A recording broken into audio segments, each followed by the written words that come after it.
ഹരേ കൃഷ്ണ. ശ്രീമദ് ഭാഗവതം ചതുർത്ഥസ്കന്ധം 25-ാമത്തെ അധ്യായം. ഇതിലെ 8-ാമത്തെ ശ്ലോകം വരെ എടുത്തു. ബാക്കിയുള്ള ഭാഗങ്ങൾ നിങ്ങൾക്ക് കേൾക്കാം. അതുവരെയുള്ള ഭാഗങ്ങൾ നമുക്കൊന്ന് ചൊല്ലി നോക്കാം. ഓം നമോ ഭഗവതേ വാസുദേവായ. ശ്രീമദ് ഭാഗവതേ ചതുർത്ഥസ്കന്ധേ അഥ പഞ്ചവിംശോധ്യായഃ. മൈത്രേയ ഉവാച. ഇതി സന്ദിശ്യ ഭഗവാൻ ബാർഹിഷദൈരഭിപൂജിതഃ പശ്യതാം രാജപുത്രാണാം തത്രൈവാന്തർദധേ ഹരഃ. രുദ്രഗീതം ഭഗവതഃ സ്തോത്രം സർവേ പ്രചേതസഃ ജപന്തസ്തേ തപസ്തേ പുർവർഷാണാമയുധം ജലേ പ്രാചീനബർഹിഷം ക്ഷത്തഃ കർമ്മസ്വാസക്തമാനസം. നാരദോധ്യാത്മതത്വജ്ഞഃ കൃപാലുഃ പ്രത്യബോധയത്. ശ്രേയസ്ത്വം കഥമദ്രാജൻ കർമ്മണാത്മന ഈഹസേ. ദുഃഖഹാനി സുഖാവാപ്തി ശ്രേയസ്തന്നേഹ ചേഷ്യത്തെ. രാജോവാച. ന ജാനാമി മഹാഭാഗ പരം കർമാപവിദ്ധധീ. ബ്രൂഹി മേ വിമലം ജ്ഞാനം ഏനമുച്യേത കർമ്മഭിഃ. ഭോ ഭോ പ്രജാപതേ രാജൻ പശൂൻ പശ്യത്വയാധ്വരേ. സംജ്ഞാപിതാൻ ജീവസംഘാൻ നിർഘൃണേന സഹസ്രശഃ. ഏതേ ത്വാം സംപ്രതീക്ഷന്തെ സ്മരന്തോ വൈശസം തവ. സംപരേതമയക്കൂടൈ ഛിന്ദന്ത്യുത്ഥിതമന്യവഃ. അതിനെ പ്രാചീന ബർഹിസ് ആകാവുന്നത്ര യജ്ഞങ്ങൾ ചെയ്ത് എന്ന് പറഞ്ഞുവല്ലോ. അങ്ങനെ ആ യജ്ഞങ്ങളിൽ ഹിംസിക്കപ്പെട്ട പരസഹസ്രം യജ്ഞപശുക്കളുടെ പരേതാത്മാക്കളെ ആ ശ്രീനാരദ മഹർഷി തൻ്റെ യോഗശക്തി കൊണ്ട് ആ പ്രാചീന ബർഹിസിന് കാണിച്ചുകൊണ്ട് പറയുകയാണ്. അല്ലയോ പ്രജകളുടെ അധിപനായിരിക്കുന്നുള്ളവനെ, രാജാവേ, അങ്ങയാൽ യജ്ഞങ്ങളിൽ നിഷ്കരണം ഹിംസിക്കപ്പെട്ട ആ നിരുപദ്രവികളായിരിക്കുന്ന ആയിരക്കണക്കിന് ഉള്ള ആ പശുക്കളുടെ സമൂഹത്തെ നോക്കൂ. അവയെല്ലാം അനുഭവിച്ച ദ്രോഹം അവയുടെ ഉള്ളിൽ വെച്ചുകൊണ്ട് അങ്ങയുടെ മരണവും കാത്തിരിപ്പാണ്. അങ്ങയുടെ ജീവൻ പോയി കിട്ടിയാൽ അവയെല്ലാം കൂടി അങ്ങയെ പരലോകത്ത് വെച്ചിട്ട് ഇരുമ്പ് കൊണ്ടുള്ള ആയുധം പോലെ മൂർച്ചയുള്ള കൊമ്പുകൾ കൊണ്ട് കുത്തിക്കീറും. അപ്പോൾ ഇങ്ങനെ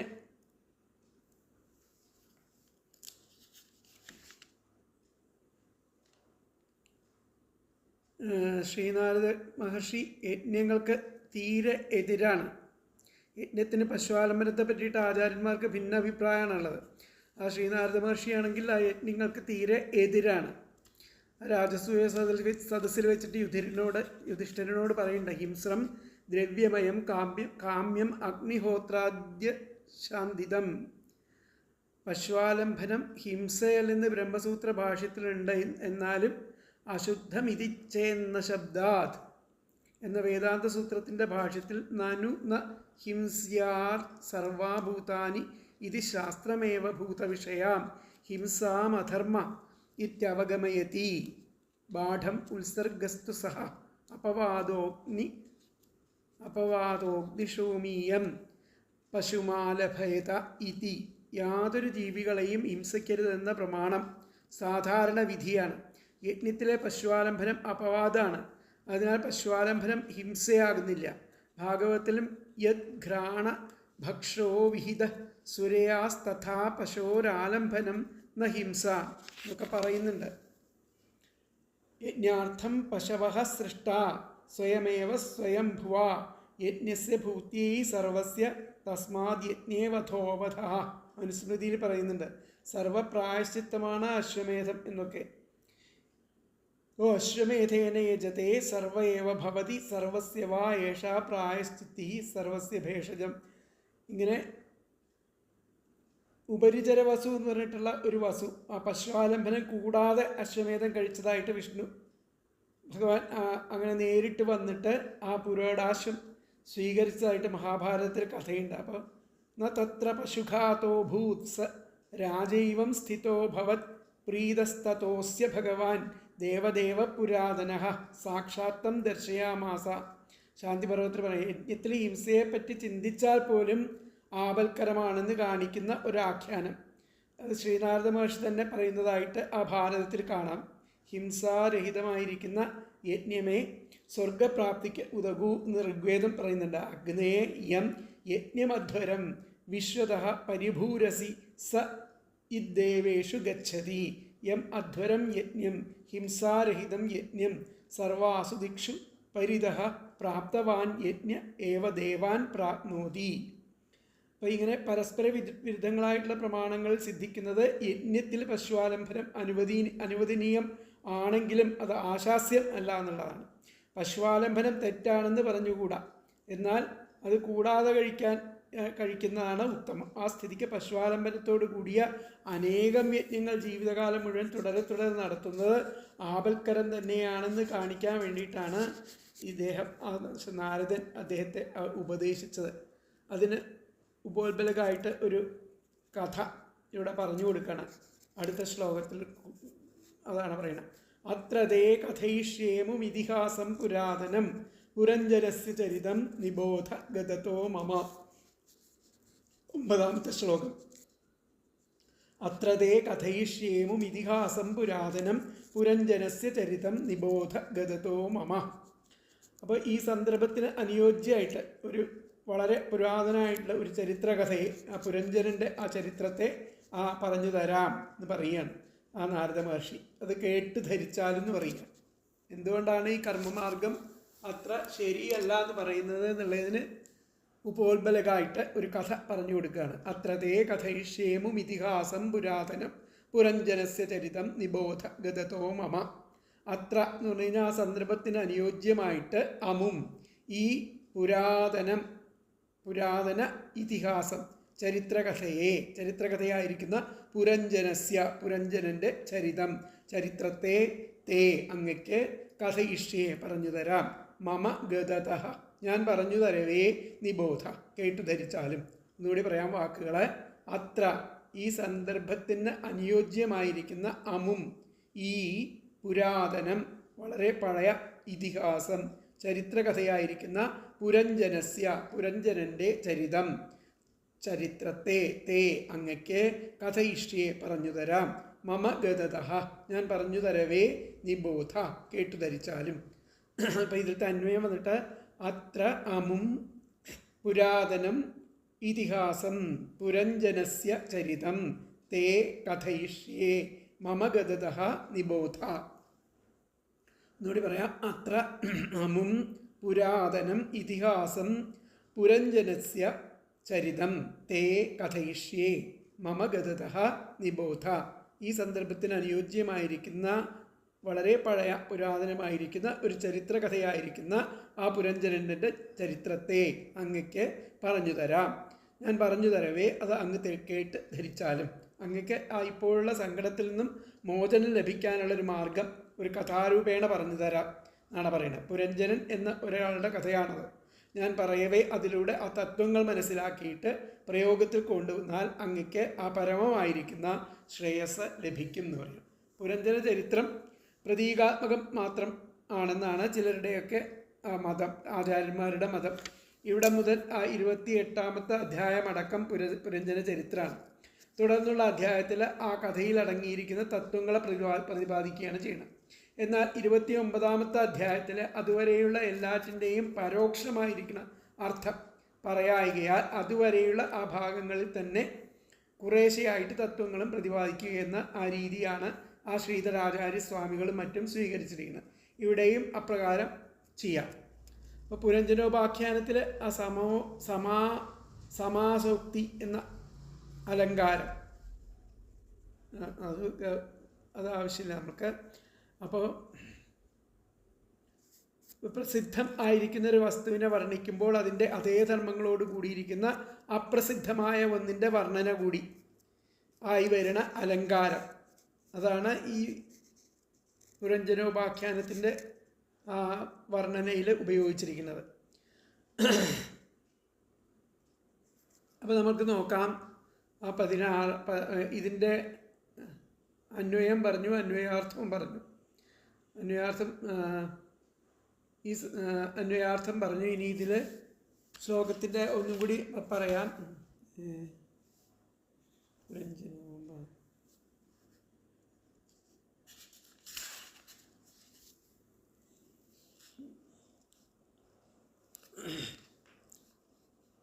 ഞാനിവിടെ ഇതിൽ നിന്ന് മോചനം കിട്ടാൻ ഉതകുന്ന ആ പുരഞ്ജനൻ്റെ ചരിത്രത്തെ, അപ്പോൾ ഈ ജന്തുക്കൾ അങ്ങയുടെ ദ്രോഹം സ്മരിച്ച് പകരം വീട്ടാൻ അങ്ങയെ കാത്തുകൊണ്ടിരിക്കുന്നു. ഇവ കോപം കലർന്ന് മരണാനന്തരം വന്നു ചേരുന്ന അങ്ങയുടെ ആ ഇരുമ്പു യന്ത്രം പോലെ കഠിനമായിരിക്കുന്ന കൊമ്പുകൾ കൊണ്ട് കുത്തിമുറിവേൽപ്പിക്കും. ഞാനിവിടെ ഇതിൽ നിന്ന് മോചനം കിട്ടാനുതകുന്ന ആ പുരഞ്ജനൻ്റെ ചരിതത്തെ ചരിതമെന്ന ആ പ്രാചീന ഇതിഹാസത്തെ അങ്ങയോട് പറയാം. അപ്പോൾ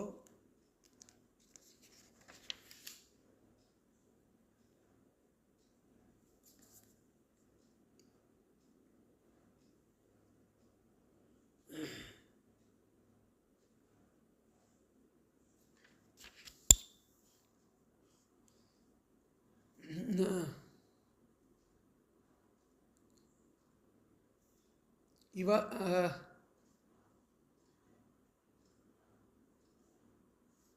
അപ്പോൾ ഇങ്ങനെ കർമ്മത്തിൽ വിരക്തിയെയും ആ ജ്ഞാനത്തിൽ താല്പര്യത്തെയും ജനിപ്പിച്ച ശേഷം ആ വിഷയാസക്തനായിരിക്കുന്ന രാജാവിനോട് ആ പരമാത്മസ്വരൂപത്തെ ശരിക്ക് നേരിട്ട് പറഞ്ഞാൽ ധരിപ്പാൻ പ്രയാസം ആയിരിക്കും. അപ്പോൾ വിഷയികൾക്ക് ആ വിഷയസംബന്ധം കഥകൾ കേൾപ്പാൻ താല്പര്യമുണ്ടാകും. അതിൽ ആ പരോക്ഷ രൂപേണ ആ ആത്മസ്വരൂപത്തെ ധരിപ്പിക്കുന്നതാണ് സമുചിതം എന്നുള്ള ആ കാരുണ്യത്തോടു കൂടിയിട്ട് ആ ശ്രീനാരദ മഹർഷി പുരഞ്ജനം കഥാവ്യാജേന ആ രാജാവിന് ആത്മജ്ഞാനത്തെ ഉപദേശിക്കുന്നു. ഹേ രാജൻ, അങ്ങയ്ക്ക് ആ പരമാത്മാവിനെ അറിയുവാൻ ഉപകരിക്കുന്നതായിരിക്കുന്ന ഒരു കഥ പറയാം. അത് പണ്ട് കഴിഞ്ഞതായിരിക്കുന്ന ഒരു ചരിത്രമാകുന്നു. പുരഞ്ജന ചരിത്രം എന്നാണ് ആ കഥയ്ക്ക് പേര്. അതിനെ ഞാൻ അങ്ങയോട് പറഞ്ഞു തരാം. അങ്ങ് മനസ്സിരുത്തി കേൾക്കുക. അതിൽ നിന്ന് അങ്ങ് ആഗ്രഹിക്കുന്ന ആ പരമാത്മതത്വത്തെക്കുറിച്ച് അങ്ങയ്ക്ക് ജ്ഞാനം ഉണ്ടാവുമെന്ന് പറഞ്ഞു കൊടുക്കുകയാണ്. അപ്പോൾ ഇതിലത്തെ ആ വ്യാഖ്യാനം എന്താണ് പറഞ്ഞതെന്നുള്ളത് നമുക്ക് നോക്കാം.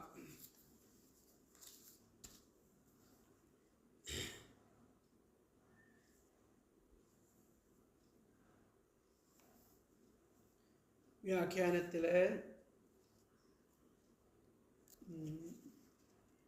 അത്രതേ കഥയിഷ്യേമും ഇതിഹാസം പുരാതനം. അപ്പോൾ ഇവിടെ പറഞ്ഞിരിക്കുന്നത്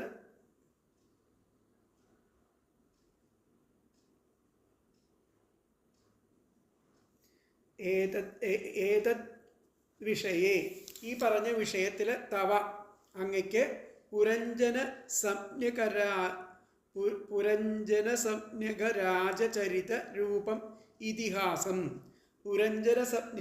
പുരഞ്ജനോപാഖ്യാനം എന്നുള്ള പുരഞ്ജന സംജ്ഞക രാജചരിതം, ആ രാജാവിൻ്റെ പുരഞ്ജനൻ്റെ രാജാവിൻ്റെ ചരിതരൂപം ഇതിഹാസം, അങ്ങനെയുള്ള ഒരു ഇതിഹാസം, ഒരു ചരിത്രത്തെ പറ്റിയിട്ട് കഥയിഷ്യാമി അങ്ങക്ക് പറഞ്ഞു തരാം. അതാണ് അതിൻ്റെ വ്യാഖ്യാനം. ഏതത് വിഷയേ തവ പുരഞ്ജന സംജ്ഞക രാജചരിതരൂപം ഇതിഹാസം കഥയിഷ്യാമി. അപ്പം ഈ വിഷയത്തിൽ അങ്ങക്ക് ആ പുരഞ്ജന സംജ്ഞകം, പുരഞ്ജനോപാഖ്യാനം എന്നുള്ള രാജചരിതമായിരിക്കുന്ന രൂപം ഇതിഹാസം, ആ രൂപത്തിലുള്ള ഈ കഥയെ, ഇതിഹാസത്തെ കഥയിഷ്യാമി പറഞ്ഞു തരാം. ത്വം ശൃണു, അങ്ങ് കേൾക്കൂ എന്നുള്ളതാണ്. അപ്പോൾ വ്യാഖ്യാനം ഒന്നുകൂടി വായിക്കാം. ഏതദ് വിഷയേ തവ പുരഞ്ജന സംജ്ഞക രാജചരിത രൂപം ഇതിഹാസം കഥയിഷ്യാമി ത്വം ശൃണു എന്നുള്ളതാണ് ആ വ്യാഖ്യാനത്തിൽ പറയുന്നത്. അപ്പോൾ അടുത്ത ശ്ലോകത്തിൽ ആ കഥ പറയാൻ തുടങ്ങുകയാണ്. അത് എന്താണെന്നുള്ളത് നമുക്ക് നോക്കാം. ആസീത് പുരഞ്ജനോ നാമ രാജൻ ബൃഹത്ശ്രവാഹ തസ്യ വിജ്ഞാതനാമാസീത് സഖാ വിജ്ഞാതചേഷ്ടിതഃ. ആസീത് പുരഞ്ജനോ നാമ രാജൻ ബൃഹത്ശ്രവാഹ തസ്യ അവിജ്ഞാതനാമാസീത് സഖാ വിജ്ഞാതചേഷ്ടിതഃ. അല്ലയോ രാജാവേ, പുരഞ്ജനൻ എന്നു പേരുള്ള ഒരു മഹാകീർത്തിമാനായിരിക്കുന്ന മഹാകീർത്തിമാനായിരിക്കുന്ന ഒരു രാജാവ് ഉണ്ടായിരുന്നു. ആസീത് ഉണ്ടായിരുന്നു. അദ്ദേഹത്തിന് അവിജ്ഞാതനാമ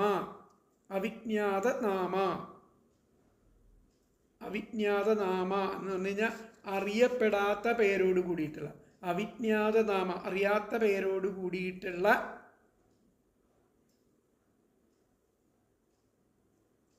ഒരു അറിയപ്പെടാത്ത പേരോടും പിന്നെ അതുപോലെ അവിജ്ഞാതചേഷ്ടിത അറിയപ്പെടാത്ത പ്രവൃത്തിയോടും കൂടിയിട്ടുള്ള ഒരു ഒരു കൂട്ടുകാരൻ ആസീത്ത് ഉണ്ടായിരുന്നു അദ്ദേഹത്തിന്. അപ്പോൾ അവിജ്ഞാതനാമ, പേരില്ല, അവിജ്ഞാതനാമ എന്ന് പറഞ്ഞു കഴിഞ്ഞാൽ അദ്ദേഹത്തിൻ്റെ പേരിനെ പറ്റിയിട്ട് അറിയില്ല. അതുപോലെ അവിജ്ഞാത ചേഷ്ടിത, അറിയപ്പെടാത്ത പ്രവൃത്തിയോടുകൂടിയ, പേരില്ല പ്രവൃത്തിയും അറിയില്ല, അങ്ങനെയുള്ള ഒരു സഖാവ്, ഒരു കൂട്ടുകാരൻ ഉണ്ടായിരുന്നു എന്നാണ്. ആസീത് പുരഞ്ജനോ നാമ രാജൻ ബൃഹശ്രവാ തസ്യ വിജ്ഞാതനാമാസീത് സഖാ വിജ്ഞാതചേഷ്ടിത. അപ്പോൾ തസ്യ വിജ്ഞാതനാമാസീത്, അവിജ്ഞാതനാമ എന്നാണ് അവിടെ പറയേണ്ടത്. തസ്യ വിജ്ഞാതനാമാസീത് സഖാ വിജ്ഞാതചേഷ്ടിത എന്നുള്ളതാണ് ഒരുമിച്ച് ചൊല്ലുമ്പോൾ ആ വാക്കുകൾ പറയേണ്ടത്. അപ്പോൾ അടുത്ത പദങ്ങൾ നോക്കാം നമുക്ക്. ഹേ രാജൻ, അല്ലയോ രാജാവേ, പുരഞ്ജനൻ നാമ എന്നു പേരുള്ള ബൃഹശ്രവാഹ, മഹാകീർത്തിമാനായിരിക്കുന്ന ഒരു രാജാവ് ആസീത് ഉണ്ടായിരുന്നു. തസ്യ അദ്ദേഹത്തിന് അവിജ്ഞാതനാമ അറിയപ്പെടാത്ത പേരോടും അവിജ്ഞാതചേഷ്ടിത അറിയപ്പെടാത്ത പ്രവൃത്തിയോടും കൂടിയ സഖ ഒരു കൂട്ടുകാരനും ആസീത് ഉണ്ടായിരുന്നു. ഒന്നുകൂടി പറയാം. ഹേ രാജൻ, അല്ലയോ രാജാവേ, പുരഞ്ജനൻ നാമ എന്നു പേരുള്ള ബൃഹശ്രവാഹ മഹാകീർത്തിമാനായിരിക്കുന്ന ഒരു രാജാവ് ആസീത് ഉണ്ടായിരുന്നു. തസ്യ അദ്ദേഹത്തിന് അവിജ്ഞാതനാമ അറിയപ്പെടാത്ത പേരോടും അവിജ്ഞാതചേഷ്ടിത അറിയപ്പെടാത്ത പ്രവൃത്തിയോടും കൂടിയ സഖ ഒരു കൂട്ടുകാരനും ആസീത് ഉണ്ടായിരുന്നു. അപ്പോൾ ഇതിൽ തന്വയം. ഹേ രാജൻ, പുരഞ്ജന നാമ ബൃഹശ്രവാഹ രാജ ആസീത്. തസ്യ അവിജ്ഞാതനാമ അവിജ്ഞാതചേഷ്ടിത സഖാ ആസീത്. എന്നുകൂടി പറയാം. ഹേ രാജൻ, പുരഞ്ജന നാമ ബൃഹശ്രവാഹ രാജ ആസീത്. തസ്യ അവിജ്ഞാതനാമ അവിജ്ഞാതചേഷ്ടിത സഖാ ആസീത്. അപ്പോൾ അല്ലയോ രാജാവേ, പുരഞ്ജനൻ എന്നു പേരുള്ള മഹാകീർത്തിമാനായിരിക്കുന്ന ഒരു രാജാവ് ഉണ്ടായിരുന്നു. അദ്ദേഹത്തിന് അറിയപ്പെടാത്ത പേരോടും അറിയപ്പെടാത്ത പ്രവൃത്തിയോടും കൂടിയ ഒരു കൂട്ടുകാരനും ഉണ്ടായിരുന്നു. അപ്പോൾ അല്ലയോ രാജൻ, പണ്ട് പുരഞ്ജനൻ എന്നു പേരായിട്ട് അതികീർത്തിമാനായിരിക്കുന്ന ഒരു രാജാവ് ഉണ്ടായിരുന്നു. അദ്ദേഹത്തിന് ഒരു സ്നേഹിതനുണ്ടായിരുന്നു. ആ സ്നേഹിതൻ്റെ പേരോ പ്രവൃത്തികളോ എന്തെന്ന് ആർക്കും അറിവില്ലായിരുന്നു. സുഹൃത്തിൻ്റെ നാമധേയം അവിജ്ഞാതൻ എന്ന് അർത്ഥമാകാം. പുരം എന്നാൽ ശരീരം എന്നാണ് അർത്ഥം. അതിനെ ജനിപ്പിക്കുന്നവൻ ജീവൻ. അതാണ് പുരം ജനയതീതി പുരം ജനോ ജീവ. അദ്ദേഹത്തിൻ്റെ സഖാവ് ഈശ്വരനാണ്. ഇവ രണ്ടും 29ാമത്തെ അധ്യായത്തിൽ വിശദമായിട്ട് പറയുന്നുണ്ട്. അപ്പോൾ ഇവിടെ ഈ ശ്ലോകത്തിൻ്റെ അർത്ഥം മാത്രം നമുക്ക് നോക്കി പോകണം. അപ്പോൾ രാജൻ പണ്ട് പുരഞ്ജനൻ എന്നു പേരായും കീർത്തിമാനായും ഒരു രാജാവുണ്ടായിരുന്നു. അദ്ദേഹത്തിന് ആരാലും അറിയപ്പെടാത്ത പേരോടും ചേഷ്ടകളോടും കൂടിയിരിക്കുന്ന ഒരു സഖാവും ഉണ്ടായിരുന്നു. ഹേ രാജൻ, അങ്ങേപ്പോലെ തന്നെ മഹാകീർത്തിശാലിയായിട്ട് ഒരു പുരഞ്ജനൻ എന്നു പേരുള്ള ഒരു രാജാവുണ്ടായിരുന്നു. അദ്ദേഹത്തിന് മറ്റാരാലും അറിയപ്പെടാത്ത നാമധേയത്തോടും വ്യാപാരത്തോടും കൂടിയ ഒരു സഖാവും ഉണ്ടായിരുന്നു. അപ്പോൾ ഇതിലത്തെ വ്യാഖ്യാനം എന്താണ് പറഞ്ഞത് നോക്കാം നമുക്ക്. വ്യാഖ്യാനത്തിൽ നാരദ ഉവാച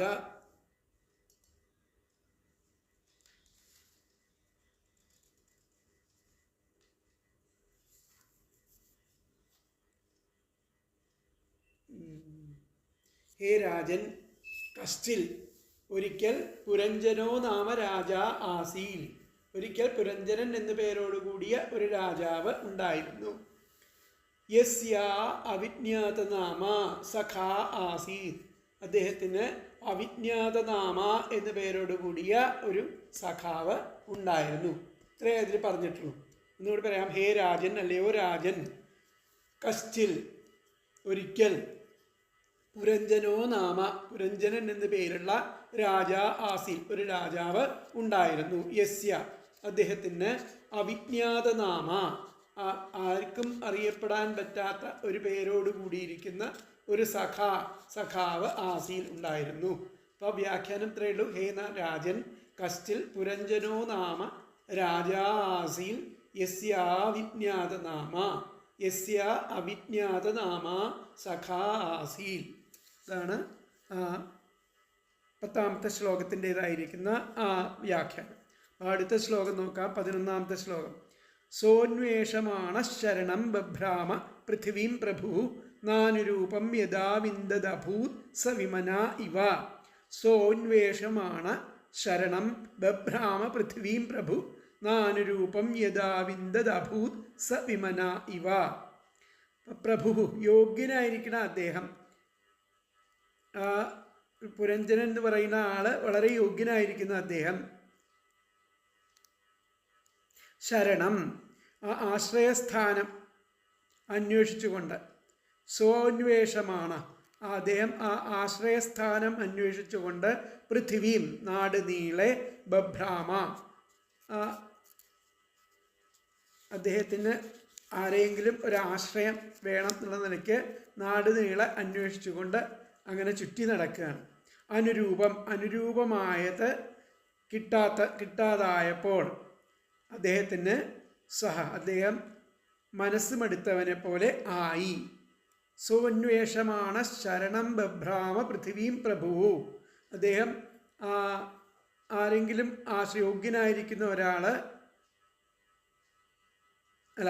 യോഗ്യനായിരിക്കുന്ന അദ്ദേഹത്തിന് ഒരു ആരെങ്കിലും ശരണം ആശ്രയസ്ഥാനം വേണം എന്നുള്ള നിലയ്ക്ക് അന്വേഷിച്ചുകൊണ്ട് നാട് നീളെ ബഭ്രാമ അദ്ദേഹം ചുറ്റിത്തിരിഞ്ഞു. അനുരൂപമായിട്ട് ഒന്നും കിട്ടാതെ വന്നപ്പോൾ അദ്ദേഹം മനസ്സുമെടുത്തവനെ പോലെ ആയി എന്നുള്ളതാണ്. സോന്വേഷമാണ് ശരണം ബഭ്രാമ പൃഥിവീം പ്രഭു നാനുരൂപം യഥാവിന്ദത് അഭൂത് സ വിമന ഇവ എന്നുള്ള ഈ ശ്ലോകത്തിൻ്റെ അർത്ഥം. നമുക്കിപ്പോൾ അതിലത്തെ പദങ്ങൾ നോക്കാം. പ്രഭു യോഗ്യനായ സഹ അദ്ദേഹം ആ പുരഞ്ജനൻ, ശരണം ആശ്രയസ്ഥാനം, അന്വേഷമാണ് അന്വേഷിച്ചുകൊണ്ട്, പൃഥിവീം നാട് നീളെ ബഭ്രാമ ചുറ്റി നടന്നു, അനുരൂപമായത് യഥാ ന അവിന്ദത് കിട്ടാതായപ്പോൾ സഹ അദ്ദേഹം വിമനാഹ ഇവ അഭൂത് മനസ്സുമെടുത്തവനെ പോലെ ആയിത്തീർന്നു. ഒന്നുകൂടി പറയാം. പ്രഭു യോഗ്യനായിരിക്കുന്ന സഹ ആ പുരഞ്ജനൻ എന്ന രാജാവ് അദ്ദേഹം ശരണം ആശ്രയസ്ഥാനം അന്വേഷമാണ് അന്വേഷിച്ചുകൊണ്ട് പൃഥിവീം നാട് നീളെ ബഭ്രാമ ചുറ്റി നടന്നു, അനുരൂപമായത് യഥാന അവിന്ദത് കിട്ടാതായപ്പോൾ സഹ അദ്ദേഹം വിമനാഹ ഇവ അഭൂത് മനസ്സുമെടുത്തവനെ പോലെ ആയി. അപ്പോൾ ഇതിലത്തെ അന്വയം വന്നിട്ട് പ്രഭു സഹ ശരണം അന്വേഷമാണ് പൃഥിവീം ബഭ്രാമ അനുരൂപം യഥാന അവിന്ദത് സഹ വിമനാ ഇവ അഭൂത്. ഒന്നുകൂടി പറയാം. പ്രഭു സഹ ശരണം അന്വേഷമാണ പൃഥിവീം ബഭ്രാമ അനുരൂപം യഥാന അവിന്ദത് സഹ വിമനാ ഇവ അഭൂത്. അദ്ദേഹം ആ യോഗ്യനായിരിക്കുന്ന അദ്ദേഹം ആ ആശ്രയസ്ഥാനം അന്വേഷിച്ചുകൊണ്ട് ആ നാട് നീളെ ചുറ്റി നടന്നു. അനുരൂപമായത് കിട്ടാതെ വന്നപ്പോൾ അദ്ദേഹം മനസ്സുമടുത്തവനെ പോലെ ആയി. അതാണ് ശ്ലോകത്തിൻ്റെ അർത്ഥം. അപ്പം അദ്ദേഹം എന്ന് പറഞ്ഞാൽ ആ പുരഞ്ജൻ യോഗ്യനായിരിക്കുന്ന അദ്ദേഹം വാസസ്ഥാനം അന്വേഷിച്ചു കൊണ്ടിട്ടാണ്. വാസസ്ഥലം അദ്ദേഹത്തിന് താമസിക്കാനുള്ള ഒരു സ്ഥലം, അതാണ് ആശ്രയം എന്ന് പറഞ്ഞിരിക്കുന്നത്. വാസസ്ഥലം അന്വേഷിച്ചുകൊണ്ട് ആ ഭൂമിയിൽ മുഴുവൻ ചുറ്റിത്തിരിഞ്ഞു. അനുയോജ്യമായിരിക്കുന്ന ഒരു പുരം, ഒരു സ്ഥലം കണ്ടെത്തായികയാൽ വിഷണ്ണനെ പോലെയായി. കാരണം ആ ഭൗതിക സുഖങ്ങളെ കാമിക്കുന്ന അദ്ദേഹം കണ്ടെത്തിയ പുരങ്ങളൊന്നും തന്നെ അതിന് പര്യാപ്തങ്ങളായില്ല.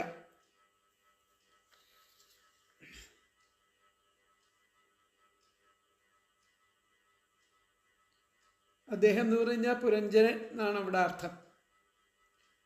അഥവാ പുരഞ്ജനൻ എന്ന് പറയുന്നത് ജീവനെ കുറിച്ചാണ് പറയുന്നത്. പുരഞ്ജനൻ ആ പലയിടത്തും വാസസ്ഥാനം അന്വേഷിച്ചു എന്ന് പറഞ്ഞതിൻ്റെ അർത്ഥം ഈ ബ്രഹ്മാണ്ടം ആകമാനം പല ശരീരങ്ങളും സ്വീകരിച്ചു എന്നുള്ളതാണ് അവിടെ അർത്ഥം വരുന്നത്. അർത്ഥത്തിലാണ്.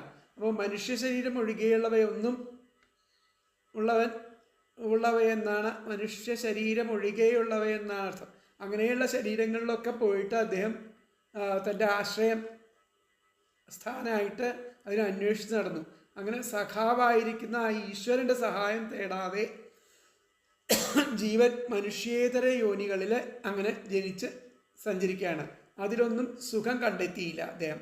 അങ്ങനെ വ്യസന അവിദ്യ മാത്രം അവിടെ അവശേഷിക്കുകയാണ്.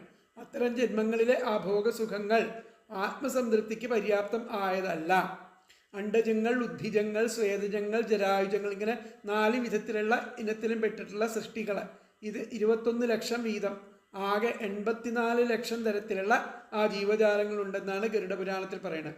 അങ്ങനെ ചതുരശീതി ലക്ഷാണി ചതുർഭേദാശ്ച ജന്തവ പ്രേതഖണ്ഡത്തിൽ പറയുന്നതാണ്. ചതുരശീതി ലക്ഷാണി, അതായത് 84 ലക്ഷം. ചതുർഭേദാശ്ച 4 തരത്തിലുള്ള, ഈ മുകളിൽ പറഞ്ഞ തരത്തിലുള്ള ജന്തവ ജന്തുക്കൾ ഇവിടെ ഉണ്ട്. ആ ജീവനൊടുവിൽ ആണ് അവസാനം മനുഷ്യ ശരീരത്തെ പ്രാപിച്ചു എന്ന് പറയാൻ പോവുകയാണ്. അപ്പോൾ അതാണ് ഇതിൽ അയോഗ്യനായിരിക്കുന്ന അദ്ദേഹം വാസസ്ഥാനം അന്വേഷിച്ച് ഭൂമിയിൽ മുഴുവൻ ചുറ്റിത്തിരിഞ്ഞു. അവയ്ക്ക് അനുയോജ്യമായിരിക്കുന്ന ഒരു പുരം കണ്ടെത്തായികയാൽ വിഷണ്ണനെ പോലെയായി. കാരണം ആ ഭൗതിക സുഖങ്ങളെ കാമിക്കുന്ന അദ്ദേഹം കണ്ടെത്തിയ ആ പുരങ്ങളൊന്നും തന്നെ അതിന് പര്യാപ്തങ്ങളായിരുന്നില്ല. അപ്പോൾ അദ്ദേഹം തനിക്ക് താമസിക്കാൻ ഒരു നഗരം അന്വേഷിച്ച് ഭൂമിയിലെല്ലാം ചുറ്റി നടന്നു. യോജിച്ച ഒരു നഗരം കാണാഞ്ഞപ്പോൾ വലിയ ഒരു ദുഃഖിതനെ പോലെ ആയി. ഈ പുരഞ്ജനോപാഖ്യാനം ആ ജീവാത്മാ സ്വരൂപത്തെ സൂചിപ്പിക്കുന്ന ഒരു കഥയാണെന്ന് മുമ്പേ പറഞ്ഞു. ഇതിലടങ്ങിയിരിക്കുന്ന സാരം ശ്രീനാരദ മഹർഷി തന്നെ ആ പ്രാചീന ബർഹിസിന് ഉപദേശിക്കുന്നുണ്ട്. എങ്കിലും ഈ 4 അധ്യായങ്ങൾ കഴിഞ്ഞിട്ടാണ് ആ സാരം പറയാൻ പോകുന്നത് എന്ന് തന്നെയല്ല. അതിനാൽ ഈ ഓരോ ശ്ലോകങ്ങളിലുമുള്ള ആ ആത്മജ്ഞാനത്തിന് ഉപയോഗിക്കപ്പെടുന്ന ഭാഗങ്ങളെ ഇവിടെ തന്നെ അല്പകല്പം പറഞ്ഞു പോകുന്നതാണ് ഉചിതം. പറഞ്ഞു പോയാലാണ് കുറച്ചും കൂടി എളുപ്പത്തിൽ അതിനെ മനസ്സിലാക്കാൻ സാധിക്കുക എന്നുള്ള വിചാരത്താൽ പരോക്ഷമായിട്ട് സാരത്തെ പറയാം.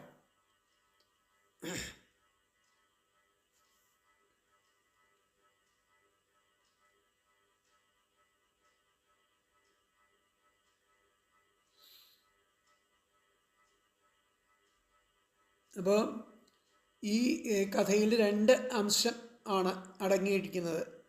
അതിൽ ഒന്ന് പുരഞ്ജനൻ എന്ന ആ രാജാവിൻ്റെ കഥാസ്വരൂപം, മറ്റൊന്ന് ആ ആത്മസ്വരൂപം ആണ്. അതാണ് അദ്ദേഹത്തിൻ്റെ ആ സഖാവ്. പുരഞ്ജനൻ എന്ന് പറഞ്ഞു കഴിഞ്ഞാൽ പുരം, ശരീരം, അതിനെ ജനിപ്പിക്കുന്നവൻ. പുരഞ്ജനൻ ജീവാത്മാവ് എന്നാണ് അർത്ഥം. ദേഹാത്മ ബുദ്ധി നിമിത്തം ഫലാകാംക്ഷയോട് കൂടിയിട്ട് ചെയ്യുന്ന പുണ്യപാവ രൂപ കർമ്മങ്ങൾ നിമിത്തം പിന്നെയും ശരീരങ്ങളെ എടുക്കുവാൻ ഇടവരുത്തുന്നതിനാൽ ആ ജീവാത്മാവിന് പുരഞ്ജനൻ, വീണ്ടും ശരീരം ധരിക്കണമെന്ന് അർത്ഥം എന്ന് നാമധേയം കൽപ്പിച്ചു. ആ ജീവൻ്റെ സഖാവ്, ജീവനെ കർമ്മങ്ങളിൽ പ്രേരിപ്പിക്കുന്ന അന്തര്യാമിയായിരിക്കുന്ന ഈശ്വരനാണ് ആ ജീവൻ്റെ സഖാവ്. അതാണ് അവിജ്ഞാത നാമ എന്നൊക്കെ പറഞ്ഞിരിക്കുന്നത്. അപ്പോൾ ആ ശാസ്ത്രജ്ഞാനത്താൽ ആ ബുദ്ധിക്ക് സംസ്കാരം സിദ്ധിക്കാത്തവരെ അന്തര്യാമിയായിരിക്കുന്ന ഈശ്വരനെയും ഈശ്വര വ്യാപാരത്തെയും അറിയാത്തത് കൊണ്ട് ആ ജീവസഖാവായിരിക്കുന്ന ഈശ്വരൻ്റെ പേരും പ്രവൃത്തിയും മറ്റുള്ളവർക്ക് അറിഞ്ഞുകൂടാ എന്നും സൂചിപ്പിച്ചു. അങ്ങനെ ആ ദേഹേന്ദ്രിയാന്തക്കരണങ്ങളാൽ ചെയ്യപ്പെടുന്ന കർമ്മങ്ങളുടെ ഫലം ആ ജീവനിൽ പ്രവേശിക്കുന്നത് കൊണ്ട് ആ മന്ത്രികളും സൈന്യങ്ങളും ചേർന്ന് പ്രവർത്തിക്കുന്ന ആ യുദ്ധാദികളുടെ ആ ജയാപജയങ്ങളുടെ രൂപഫലം നിമിത്തം ആ രാജാവ് എന്ന പോലെ ജീവൻ സുപ്രസിദ്ധ കീർത്തിമാൻ എന്നതും അവിടെ യുക്താണ് ആ രാജാവ്. അപ്പോൾ കുറച്ച് പ്രയാസമുള്ളതാണ് ഇത് പഠിക്കാൻ. അപ്പോൾ ഈ കഥ ശരിക്കും മനസ്സിലാക്കുക, എന്നിട്ട് തത്വങ്ങൾ മനസ്സിലാക്കുക, അപ്പോഴാണ് നമുക്ക് ഇത് മനസ്സിലാവും. അപ്പോൾ ഇതിൻ്റെ വ്യാഖ്യാനം എന്താ പറഞ്ഞു? രാജ, ആ രാജാവ് പുരം മൃഗയൻ ഭൂതലേ ബഭ്രാമ, ഒരു വാസസ്ഥാനം ലഭിക്കണം വിചാരിച്ചിട്ട് മൃഗയൻ അന്വേഷിച്ചുകൊണ്ട് ഭൂതലേ, ഈ ഭൂതലത്തിൽ ചുറ്റിത്തിരിഞ്ഞു.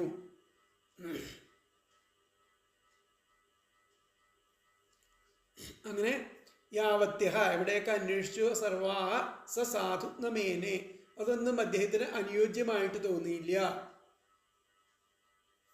എന്ന് പറയുകയാണ്. ഒന്നുകൂടി പറയാം. അപ്പോൾ സ രാജ, ആ രാജാവായിരിക്കുന്ന പുരഞ്ജനൻ പുരം മൃഗയൻ, ഒരു വാസസ്ഥാനം അന്വേഷിച്ചിട്ട് ഭൂതലെ, ഈ ഭൂതലത്തിൽ ബഭ്രാമ ചുറ്റിത്തിരിഞ്ഞു. അങ്ങനെ യാവത്യഹ, അങ്ങനെ പുരസ്താഹ എവിടെയൊക്കെ ആ പുരങ്ങളെ കണ്ടുവോ അതൊക്കെ സർവാഹ സർവാഹ സസാധു അദ്ദേഹത്തിന് യോജിച്ചതല്ല എന്നുള്ളത് അദ്ദേഹം മനസ്സിലാക്കി. അപ്പോൾ ഇതിലത്തെ അന്വയം വ്യാഖ്യാനം വന്നിട്ട് സ രാജ പുരം മൃഗയൻ ഭൂതലേ ബഭ്രാമ ഭൂതലേ യാവത്യഃ പുരസ്താ സർവാഹ സസാധു ന മേനെ ഉള്ളതാണ് പറയുന്നത്. അപ്പോൾ അടുത്ത ശ്ലോകം നമുക്ക് നോക്കാം. സഹ ഏകദാ ഹിമവതോ ദക്ഷിണേഷ്വഥ സാനുഷു. സഹ ഏകദാ ഹിമവതോ ദക്ഷിണേഷ്വഥ സാനുഷു ദദർശ നവഭിർദ്വാർഭി പുരം ലക്ഷിതലക്ഷണാം. സ ഏകദാ അദ്ദേഹം ഒരിക്കൽ ഹിമവതോ ദക്ഷിണേശ്വഥ ആ ഹിമാലയത്തിൻ്റെ തെക്ക് വശത്തുള്ള സാനുക്കളിലായിട്ട് ദദർശ കണ്ടു. ദദർശ എന്ന് പറഞ്ഞാൽ കണ്ടു. നവഭിർദ്വാർഭി 9 ദ്വാരങ്ങൾ ഉള്ള ഒരു പുരം, ഒരു വാസസ്ഥാനം. ലക്ഷിത ലക്ഷണം ആ ലക്ഷണങ്ങൾ തെളിഞ്ഞു കാണപ്പെടുന്നതായിരിക്കുന്ന 9 ദ്വാരങ്ങൾ ലക്ഷണങ്ങളായിട്ട് കാണപ്പെടുന്നതായിരിക്കുന്ന ഒരു പുരം അദ്ദേഹം ഒരിക്കൽ ആ ഹിമാലയത്തിൻ്റെ തെക്ക് വശത്തുള്ള സാനുക്കളിലായിട്ട് കണ്ടു. അപ്പോൾ പുരഞ്ജനൻ എന്ന് പറഞ്ഞ രാജാവ് അദ്ദേഹത്തിന് അവിജ്ഞാതാചേഷ്ടിത ആയിരിക്കുന്ന ഒരു സഖാവ്. അദ്ദേഹം ഒരിക്കൽ തനിക്ക് വാസസ്ഥാനത്ത് അന്വേഷിച്ച് ആ ലോകം മുഴുവൻ നടന്നിട്ട് ഒന്നും തനിക്ക് അനുയോജ്യമല്ലാത്തതായിട്ട് തോന്നിയിട്ട് ഒരു പുരങ്ങളും അനുയോജ്യമല്ല എന്ന് തോന്നിയിട്ട് അവസാനം എന്തുണ്ടായി? അദ്ദേഹം വിഷണ്ണനായിട്ട് ആ ഹിമാലയത്തിൻ്റെ തെക്ക് വശത്ത് ഒരു പുരം കണ്ടു. എങ്ങനെയുള്ള പുരത്തെ? സ ഏകദാ ഹിമവതോ ദക്ഷിണേശ്വത സാനുഷു ആ ദക്ഷിണ സാനുക്കളിലായിട്ട് ദദർശ നവഭിർദ്വാർഭി 9 ദ്വാരങ്ങൾ ഉള്ള ലക്ഷിത ലക്ഷണങ്ങളോട് കൂടിയിരിക്കുന്ന ഒരു പുരം, സർവലക്ഷണങ്ങളോടുകൂടിയും തെളിഞ്ഞു കാണപ്പെട്ട ഒരു പുരം അവിടെ കണ്ടു എന്നുള്ളതാണ് ഈ ശ്ലോകത്തിൽ പറയുന്നത്. സ ഏകദാ ഹിമവതോ ദക്ഷിണേശ്വത സാനുഷു ദദർശ നവഭിർദ്വാർഭി പുരം ലക്ഷിത ലക്ഷണം. അഥ പിന്നെ, ഏകദാ ഒരിക്കൽ, സഹ അദ്ദേഹം, ഹിമവത ഹിമാലയത്തിൻ്റെ ദക്ഷിണേഷു തെക്ക് വശത്തുള്ള സാനുഷു താഴ്വരയിൽ, നവഭിഹി 9 ദ്വാർഭിഹി ദ്വാരങ്ങളോട് കൂടിയതും, ലക്ഷിത ലക്ഷണങ്ങൾ തെളിഞ്ഞു കാണപ്പെടുന്നതും ആയിരിക്കുന്ന പുരം ഒരു പുരിയെ ദദർശ കണ്ടു. ഒന്നുകൂടി പറയാം. അധ പിന്നെ, ഏകദാ ഒരിക്കൽ, സഹ അദ്ദേഹം, ഹിമവത ഹിമാലയത്തിൻ്റെ ദക്ഷിണേഷു തെക്ക് വശത്തുള്ള സാനുഷു താഴ്വരയിൽ, നവഭിഹി 9 ദ്വാർഭിഹി ദ്വാരങ്ങളോട് കൂടിയതും, ലക്ഷിത ലക്ഷണങ്ങൾ തെളിഞ്ഞു കാണപ്പെടുന്നതും ആയിരിക്കുന്ന പുരം ഒരു പുരിയെ ദദർശ കണ്ടു. അതിലത്തെ അന്വയം വന്നിട്ട് അഥ ഏകദാ സഹ ഹിമവത ദക്ഷിണേഷു സാനുഷു നവഭിഹി ദ്വാർഭിഹി ലക്ഷിത ലക്ഷണം പുരം ദദർശ. ഒന്നും കൂടി പറയാം. അഥ ഏകദാ സഹ ഹിമവത ദക്ഷിണേഷു സാനുഷു നവഭിഹി ദ്വാർഭിഹി ലക്ഷിത ലക്ഷണം പുരം ദദർശ. പിന്നെ ഒരിക്കൽ അദ്ദേഹം ഹിമാലയത്തിൻ്റെ തെക്കുവശത്തുള്ള താഴ്വരയിൽ 9 ദ്വാരങ്ങളോട് കൂടിയിരിക്കുന്ന ലക്ഷണങ്ങൾ തെളിഞ്ഞു കാണപ്പെടുന്നതായിരിക്കുന്ന ഒരു പുരിയെ കണ്ടു. അദ്ദേഹം ഒടുവിൽ ആ ഹിമവൽ പർവ്വതത്തിൻ്റെ തെക്കേ ദിശയിൽ 9 ദ്വാരങ്ങളുള്ളതും എല്ലാ ലക്ഷണങ്ങളും തികഞ്ഞതും ആയിരിക്കുന്ന ഒരു വാസസ്ഥാനം കണ്ടെത്തി. അപ്പോൾ ഇതിൻ്റെ ആദരാർത്ഥം എന്താണെന്ന് വെച്ച് കഴിഞ്ഞാൽ 29ാമത്തെ അധ്യായത്തിൽ പറയുമെങ്കിൽ പൂർണ്ണമല്ലായാൽ ഇവിടെ തന്നെ കുറഞ്ഞൊന്ന് അതിനെ ചിന്തിക്കാം. അപ്പോൾ ഹിമവാന്റെ ദക്ഷിണ പാർശ്വം എന്ന് പറയുകയാൽ ഭാരത വർഷം എന്നാണ് അർത്ഥം. ഭാരതത്തിലാണ് അദ്ദേഹം വന്നത്. അങ്ങനെ ഋഷഭയോഗിയുടെ പുത്രനായിരിക്കുന്ന ഭരതൻ ഭരിക്കുകയാലാണ് നമ്മുടെ ഈ രാജ്യത്തിന് ഭാരതം എന്ന പേര് സിദ്ധിച്ചതെന്ന്. ഭാരതം മാത്രമാണ് കർമ്മഭൂമി എന്നും ആ പഞ്ചമസ്കന്ധത്തിൽ പറയുന്നുണ്ട്. അപ്പോൾ കർമ്മഭൂമി എന്ന് പറയുന്നത് ഭാരതത്തിൽ കർമ്മം ചെയ്തിട്ട് വേണം ആ മോക്ഷം ലഭിക്കാൻ. അപ്പം ഹിമവാന് തെക്കും കന്യാകുമാരിക്ക് വടക്കുമായിട്ട് സ്ഥിതി ചെയ്യുന്നതും 3 ഭാഗങ്ങളും സമുദ്രത്താൽ ചുറ്റപ്പെട്ടതുമായിരിക്കുന്ന ഭൂവിഭാഗമാണ് ഭാരതം. അപ്പം ദക്ഷിണാപരതോ ഹ്യസ്യ പൂർവേണ ച മഹോദധി ഹിമവാൻ ഉത്തരേണാസ്യ കാർമുകസ്യ യഥാഗുണ. മാർക്കാണ്ഡേയ പുരാണത്തിൽ പറയുന്നത് കന്യാകുമാരി മുതൽ ഗംഗാപ്രവാഹം ആരംഭിക്കുന്നിടം വരെ എന്നാണ് ആ വായുവിൽ ആയതോ ഹ്യാഗമാരിഭ്യാദാ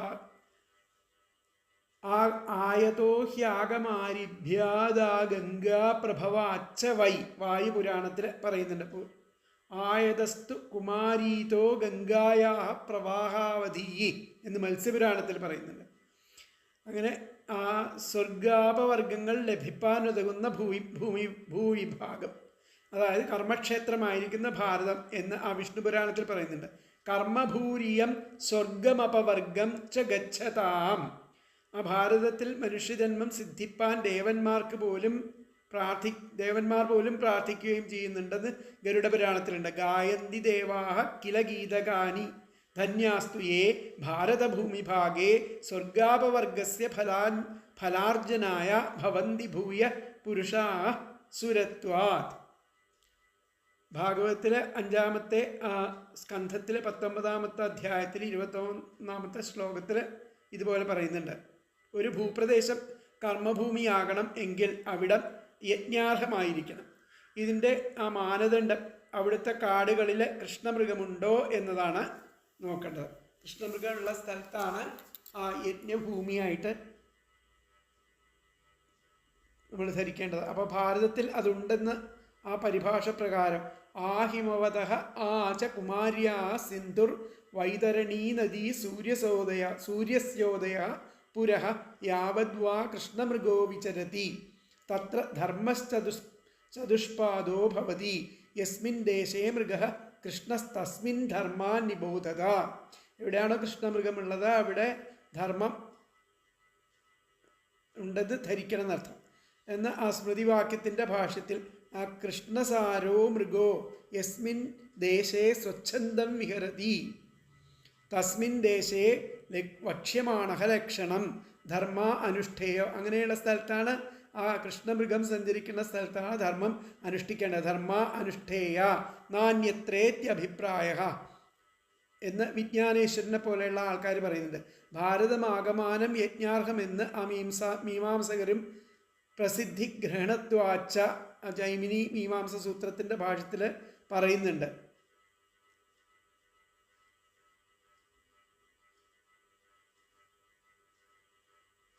അപ്പോൾ അങ്ങനെ ദേവാദികൾ ആ ഭാരതത്തിൽ മനുഷ്യജന്മം ലഭിക്കുവാൻ വേണ്ടിയിട്ട് ലഭിച്ചവരെ പറ്റിയിട്ട് അസൂയപ്പെടുകയാണ് ചെയ്യുന്നത്. അത്രയ്ക്കും കർമ്മക്ഷേത്രമാണ്, അത്രയ്ക്കും പരിപാവനമായിരിക്കുന്ന ഭൂപ്രദേശമാണ്. സകലരും അവിടെ മനുഷ്യജന്മത്തിനായിട്ട് കൊതിക്കുന്ന സ്ഥലമാണ് എന്നർത്ഥം. അപ്പോൾ ഇനി നവഭി എന്ന് പറയുന്നത് 9 ദ്വാരങ്ങൾ എന്ന് പറയുന്നുണ്ട്. 2 കണ്ണുകൾ, 2 നാസാദ്വാരങ്ങൾ, 2 ശ്രോത്രങ്ങൾ. അപ്പോൾ 2, 2, 4, 2, 6. വായ, ഗുദം, ഗുഹ്യദ്വാരം 3 ഇവയാണ് ആ നവദ്വാരങ്ങൾ. അപ്പോൾ ഉത്തരാർദ്ധത്തിലെ പുരം മനുഷ്യ ശരീരം. പുരം അഗ്രഗമനേ, മനുഷ്യ ശരീരമാണ് ഏറ്റവും വിശിഷ്ടമായിരിക്കുന്ന ശരീരം. ആ അഗ്രഗമനേ പുരം എന്ന ശബ്ദം ലക്ഷിത ലക്ഷണം എന്നാൽ സർവലക്ഷണങ്ങളും തികഞ്ഞതായിട്ട് കാണപ്പെടുന്നു. അങ്ങനെ ഈ 9 ദ്വാരങ്ങളെ കൊണ്ട് തികഞ്ഞതായിട്ട് കാണപ്പെടുന്നതാണ്. ശരീരത്തിൻ്റെ അവയവങ്ങൾക്ക് യാതൊരു കോട്ടവും ഇല്ലെന്നർത്ഥം. അന്ധ പങ്കുത്വാദി ദോഷരഹിത നിത്യർത്ഥ. അന്ധ കണ്ണുകൾ കാണാണ്ടിരിക്കുക, പങ്കു ചെവി കേൾക്കാതിരിക്കുക, അതുപോലെ പങ്കു എന്ന് പറഞ്ഞു കഴിഞ്ഞാൽ മുടന്തില്ലാതിരിക്കുക, ചെവി കേൾക്കാതിരിക്കുക, മുടന്തില്ലാതിരിക്കുക, കണ്ണ് കാണാതിരിക്കുക, ഇങ്ങനെ ദോഷരഹിതമായിരിക്കുന്ന ആ കോട്ടവുമില്ലാത്ത ആ പുരുഷ ശരീരത്തെയാണ് ഇവിടെ ഉദ്ദേശിക്കുന്നത്. മുടന്തൽ, ബുദ്ധിവികാസമില്ലായ്മ, അന്ധത, മൂകത, ബധിരത ഇങ്ങനെയുള്ള ദോഷങ്ങളൊന്നും ഇല്ലാത്ത ശരീരം, അതിനെയാണ് വൈകല്യങ്ങളില്ലാത്ത വൈകല്യങ്ങളുള്ളതാണ് ശരീരങ്ങൾ. പക്ഷെ അതൊന്നും ഇല്ലാത്ത സ്ഥലത്തെ ആ യജ്ഞം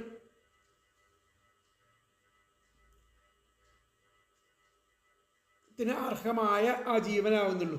ക്ലീബോധ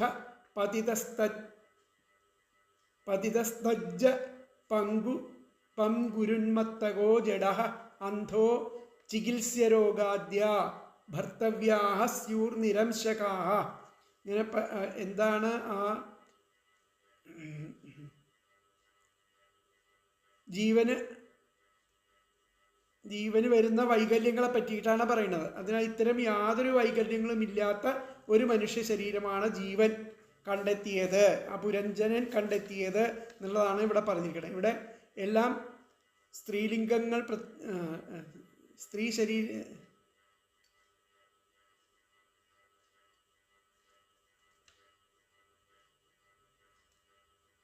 അപ്പോൾ ഈ സംസാരത്തിന് അധീനമായിരിക്കുന്ന ചൈതന്യ സ്വരൂപത്തിലുള്ള ആ ജീവൻ ലക്ഷോപലക്ഷം യോനികളിൽ ജനിച്ചു. അങ്ങനെ ആ കാമം എന്ന പുരുഷാർത്ഥത്തെ അനുഭവിച്ചു.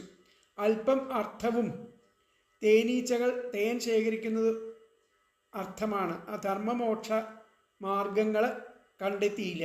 അങ്ങനെ അവയിലൂടെ മാത്രമേ ആത്യന്തികമായിരിക്കുന്ന ശ്രേയസ് ലഭിക്കൂ എന്ന് മനസ്സിലാക്കിയിരിക്കുന്ന ജീവൻ ഒടുവിൽ ആ ഭാരതവർഷത്തിൽ ഒരു മനുഷ്യനായിട്ട് ജനിച്ചു എന്നുള്ള നിലയ്ക്കാണ് ആ ഇതിലത്തെ തത്വമായിട്ടുള്ള താത്വികമായിരിക്കുന്ന അർത്ഥം പറഞ്ഞിരിക്കുന്നത്. അപ്പോൾ നമുക്ക് നോക്കാം. ഇവിടെ ഒരിക്കൽ അദ്ദേഹം ഹിമവാന്റെ തെക്കേ താഴ്വര പ്രദേശത്തുകളിൽ 9 ദ്വാരമുള്ളതും കാണപ്പെട്ട സർവലക്ഷണങ്ങൾ ഉള്ളതുമായിരിക്കുന്ന ഒരു പുരം കണ്ടു.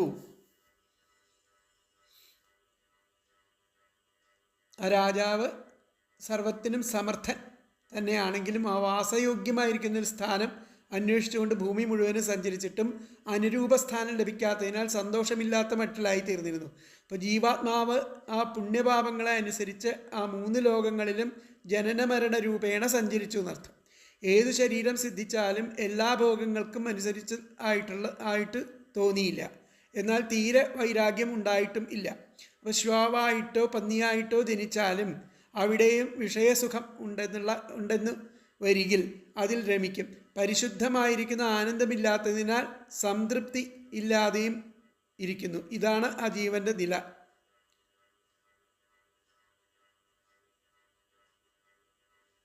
അങ്ങനെ ആ ഓരോരോ വിധം ഭോഗങ്ങളെയും ആഗ്രഹിക്കുന്ന രാജാവ് അതാത് ഭോഗങ്ങളെ പ്രാപിപ്പാൻ ഭൂലോകത്തിലുള്ള പുരങ്ങൾ യാതൊന്നും മതിയാതായിട്ട് വിചാരിച്ചതല്ല.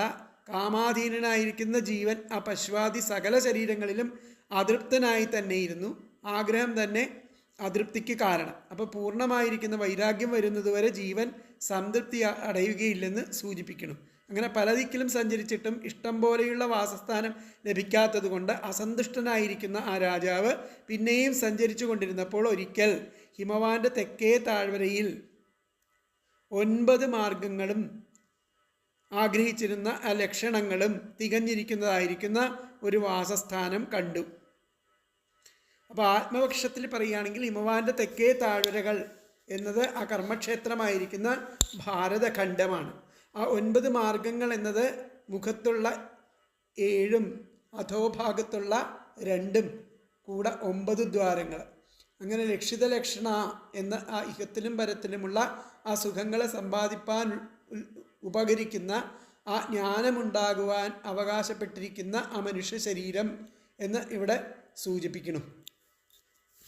അപ്പോൾ ഇതിൻ്റെ വ്യാഖ്യാനം എന്താ പറഞ്ഞത്? തതഹ, അങ്ങനെ സ ഏകദ, അദ്ദേഹം ഒരിക്കൽ ഭൂതലം ഭ്രമൻ, ഭൂതലത്തിൽ അങ്ങനെ ഭ്രമിച്ചു സഞ്ചരിച്ചു ഹിമവതോ, ഹിമവാന്റെ ദക്ഷിണഭാഗേ, ദക്ഷിണമാർഗത്തിൽ നവദ്വാരേർ യുക്തം, 9 ദ്വാരങ്ങളെ കൊണ്ട് യുക്തമായിരിക്കുന്ന പുരം ദദർശ, ആ മനുഷ്യൻ്റെ ശരീരത്തെ അദ്ദേഹത്തിന് അവിടെ കണ്ടു. യജ്ഞങ്ങൾ ചെയ്യാൻ ഉതകുന്ന ആ അനുയോജ്യമായിരിക്കുന്ന ശരീരത്തെ. തതഹ അതിൽ പിന്നെ സ ഏകത ആ രാജാവ് ഒരിക്കൽ ഭൂതലം ഭ്രമൻ ഭൂതലത്തിൽ ഇങ്ങനെ സഞ്ചരിച്ചു കൊണ്ടിരിക്കുമ്പോൾ ഹിമവതോ ദക്ഷിണഭാഗേ ആ ഹിമവാന്റെ ദക്ഷിണഭാഗത്തിൽ നവദ്വാരേർ യുക്താം 9 ദ്വാരങ്ങളെ കൊണ്ട് യുക്തമായിരിക്കുന്ന പുരം ദദർശ ഒരു പുരത്തെ അവിടെ കണ്ടു. അങ്ങനെ ആ ജീവൻ ആ മനുഷ്യ ജീവനെ അവിടെ കണ്ടു എന്നുള്ളതാണ് ഭാരതത്തിലത്തെ ഒരു മനുഷ്യ ജീവനെ അവിടെ